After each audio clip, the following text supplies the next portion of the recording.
ating paglutoan.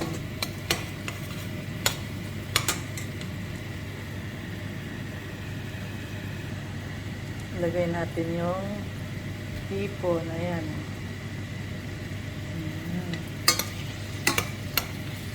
Hipon yung isawag natin dun sa ating ampalaya. Bibisa natin yung ampalaya. Ayan. Lawan natin para yan. Pag ano na yan,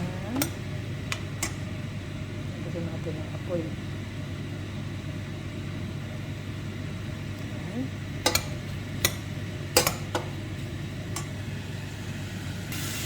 Ayan. Lagyan natin yung kamatis. Lagyan natin ang kamatis.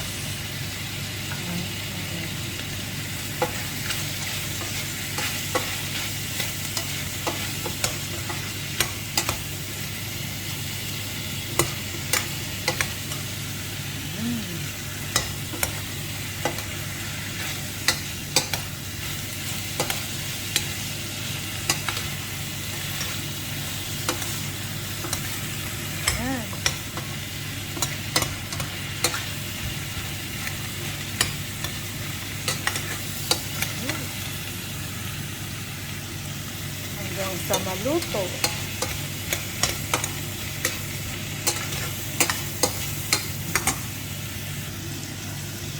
Okay, takpan muna natin para malalo luto. Ayan, dahil luto na ang ating tomatis at pangsahog, lagay na natin ang ating ampalaya. Ayan. Para masarap.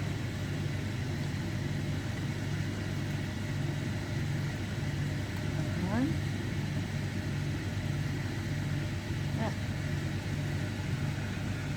Tapos, imekos-mekos na natin. Ayan. Wait lang. Ayan, imekos-mekos na. And then, lagyan natin ng pampalasa na oyster sauce. Ayan, nilagyan na natin ng oyster sauce. Ayan, takpan na natin para maluto ang ating ampalaya.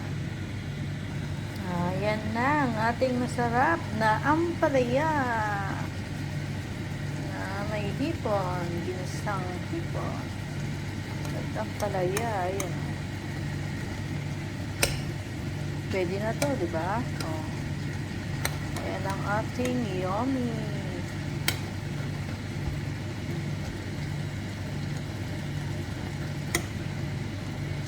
Yan na. Thank you for watching. Pwede na yan. Masarap na.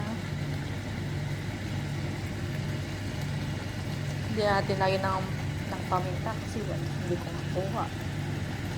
Thank you for watching. Bye-bye.